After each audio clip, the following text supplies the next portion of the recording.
Hey, David Solomon here with you. This is the Rant Network. I'm so thrilled to be back here with you again.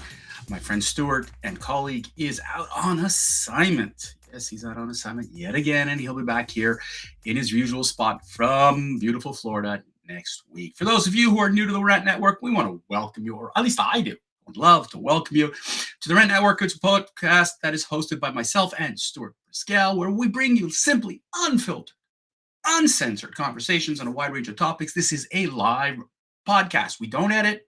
We don't go back and change anything. What you hear is what we spew out the moment we talk about it. We're dedicated to give you this platform so that you can express your opinions, that you can share your thoughts, experiences, and ideas, and hear from a variety of perspectives and honest opinions that keep getting flooded in. We really do appreciate that. Join us today as I dive into the latest news, pop culture, politics, and so much more. And today will be about politics. From rants about the absurdity of modern life, and this is absurd, to discussions about the deeper issues that affects us all, our society, and the rest of us, the Rent Network, we got you covered. Sit back and relax and enjoy. But here's the thing today, and why I talk about politics today, and that is because I got to pick on King Justin yet again. And here's the situation, ladies and gentlemen, where we're at today here up in Canada. Now, forget about Canada for just a second. We've been hearing, for the last, 2023, 6-7 years of BS about how the Russians meddle in the US election, right? Donald Trump got elected thanks to the commies, thanks to the Russians, thanks to Putin, his best buddy, and all that kind of stuff. And we heard it again and again and again, and it turned out to be a load of bunk. But election meddling isn't something new. Okay, folks, and you might say that's something you hear in the movies. But the truth of the matter is that the American government, the Soviets, and other governments have been meddling in elections for God knows how long. And if you actually read certain leaders' biographies, I read recently Benjamin Netanyahu's. Bill Clinton overtly admitted to meddling in Israeli elections to try to get him deposed, try to make sure that he wouldn't get elected. He admitted it to him. And he admitted it to others too. So is it any surprise that the Chinese government wants to get involved in our elections here in Canada? All right, let's take a step back. Because my biggest concern is that Justin Trudeau, ladies and gentlemen, is an illegitimate PM. That's right, illegitimate. All right, you think now I'm crazy. You think I made this up. But let me give you my train of thought. See, Justin Trudeau, Mr. Teflon, the king of avoiding scandals, is mired again, or at least caught again in a situation where it snuck up on him. That's right, it snuck up on good old, Justin, that the Chinese government may have been involved and influenced the 2021 election, in which, yes, he won a minority government, but were involved. But of course, Justin doesn't want to get another committee to look into his affairs. And he doesn't want people to know the truth. So what does he do? Skirts it for a while, skates around it. But finally, a little bit of heat, a little bit of this and that. Finally, Justin caves in and says, okay, I'm going to appoint a person to look into it. It's a big scam. Let me get back to that in just a second, why this is a big scam. So you see, Justin Trudeau, for those of you who are not aware, has had a love affair with China for as long as we can remember. 10 years ago, at an event, it was called the Ladies' Night. It was a liberal fundraiser. He was asked which country, other than Canada, he admired most. Guess what? He goes, the quote, "There's a level of admiration I actually have for China. Their basic dictatorship is actually allowing them to turn their economy around on a dime and say, we need to go green. We want to start investing in solar, blah, blah, blah." You admire China, a dictatorship. How interesting, because that's what I believe you were trying to turn Canada into, your dictatorship. You have this love affair for China. Well, I didn't really get it until I dug deeper and found that it isn't surprising that he has this beautiful love affair for China. despite the fact that, he had this whole incident with the Huawei and the two Michaels being jailed. And despite all that, that was cover because Justin doesn't only have a love affair for China, he's got a love affair for the money that comes out of China. That's right, the money coming out of China. You see, the Trudeau Foundation, like the Clinton Foundation, has been funded by foreign leaders looking forward to curry favors. And yes, guess what? Good old, when Hillary Clinton was running for government, wanted to be president back in 2016, she was collecting money from all kinds of leaders. And when she lost, that money disappeared. The Trudeau Foundation, however, has been collecting money from the Chinese. That's right, the Chinese.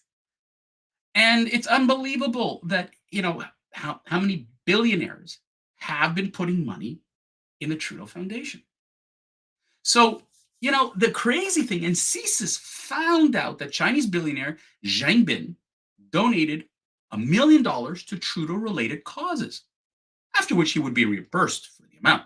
So 200,000 went to the Trudeau Foundation, 50,000 went to fund a statue of Pierre Trudeau, and the rest went to Pierre Trudeau named initiatives at the University of Montreal. This has been going on for years. Now, is it any wonder that when Trudeau became Liberal leader in 2013, the organization didn't receive a cent in foreign donations? And then all of a sudden, in 2015, the Trudeau Foundation was hit with a $438,000 surge in foreign donations, followed by another $535,000 in 2016. Is it any wonder why he loves the Chinese? He's getting all this money. It's wunderbar. Now, who was head of the Trudeau Foundation in this period? Morris Rosenberg. Why am I bringing up Morris Rosenberg? Guess what he is now in charge of? That's right. That's right. Morris Rosenberg is now the appointed person to look into interference in the 2021 election. Does that not stink? Or what? Isn't it amazing? Isn't it amazing how you could spin this in such a beautiful way?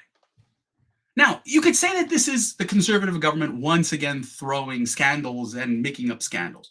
But like I talked about Justin being the Teflon king, that he's evaded scandal after scandal. Thanks to the media, Justin Trudeau has avoided numerous scandals, from threatening a cabinet minister, and we've ranted about this. You can check out our past videos and you can see it. If you're new to this station, if you're new to our podcast, you could go back into our archives on YouTube and check it out.